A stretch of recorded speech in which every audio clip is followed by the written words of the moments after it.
Hi again then guys, and welcome to episode 4 of Heavy Hitters, the review series for the SUVs and trucks of Gran Turismo 6.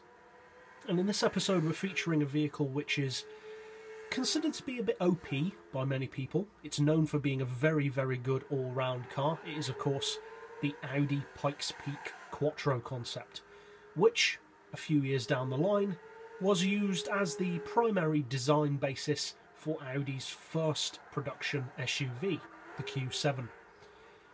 Now straight off the bat, the Pikes Peak Quattro is by far the fastest SUV in the game. The top speed has around a 10 mph edge over any of the others, the acceleration is far quicker, and it's just overwhelmingly fast throughout its entire performance range. In terms of drafting potential as well, it's well in excess of 280 mph. With the right tuning, it will go over 300. So it has supercar levels of performance in a vehicle which doesn't look, let's just say, like it's going to have that kind of performance. Now, as far as specs, it's actually not necessarily the most impressive SUV in the game on paper. It's far from being the most powerful. Now, it is the second most powerful, but still, it's quite a lot less powerful than the most powerful SUV in the game, which is of course the Chevy Silverado. The Chevy has 950 horsepower. This Audi has 828, fully tuned, so a significant disadvantage, over 100 horsepower less.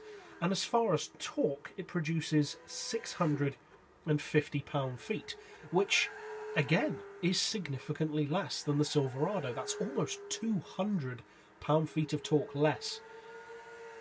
However, the Audi uses more of its potential when compared to the Chevy. It gets more of that power, torque and performance to the road, and it's in a much more user-friendly and really brilliant all-round package. Now, there are a couple of SUVs which can give it a run for its money on some tracks with the right driver, including the Silverado, but primarily the Range Stormer, and on some tracks the Infiniti FX45. But overall, with the Pikes Peak Quattro, you're pretty much guaranteed to win any SUV-based race, because it's just so overwhelmingly quick.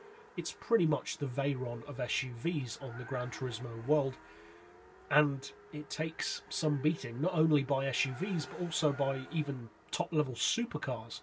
This car can give those vehicles a great run for their money.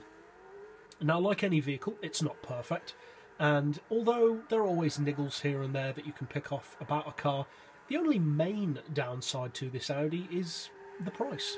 It's the most expensive SUV in the game at 1.25 million credits. So yeah, it is a very expensive car for an SUV, but the performance and all-round ability that you get for that money, I have to say it is worth it, even though it's a lot of money, because it can beat many vehicles that are that price or even more around a surprising amount of tracks, not just straight line tracks, but also technical circuits such as the Nürburgring Ring.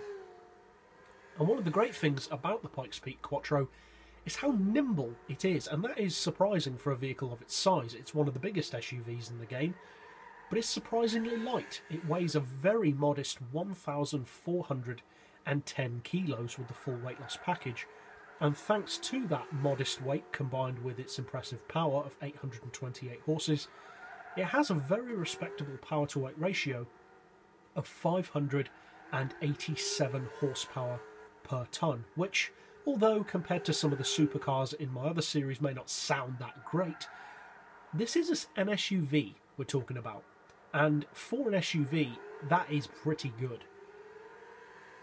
Now, I would say the very best thing about the Pikes Peak Quattro is just how good it is at everything. It's a great drag car, it makes a great drift car, it makes a good track car, it makes an excellent rally car. It's good at everything you could reasonably want it to be good at, not only as an SUV, but just as a vehicle in general. And I would go so far as to say that if I was to make a top 10 video of the best all-round vehicles, or vehicles that do everything you could possibly need them to do on Gran Turismo, I think this car would be in that top 10 video. It wouldn't necessarily be number 1, but I think it would be in that top 10 because it's just so good at everything. Now, I must admit, I don't necessarily use this car the most of the SUVs, because just because something's the best doesn't mean you like it the most. However, I'm presenting this series, as with all the other series, to inform you guys so that you can make an informed decision as to whether you choose to buy and use a vehicle. And if you're looking for pure, usable performance, the Pikes Peak Quattro is, without a doubt, the best SUV. And also one of the best, even SUVs notwithstanding. So overall, it's an excellent car, and I would recommend to anyone who hasn't tried it before, definitely do so. It is worth the money. So that's it for this episode. I'll see you guys next time, and as always, thanks for watching.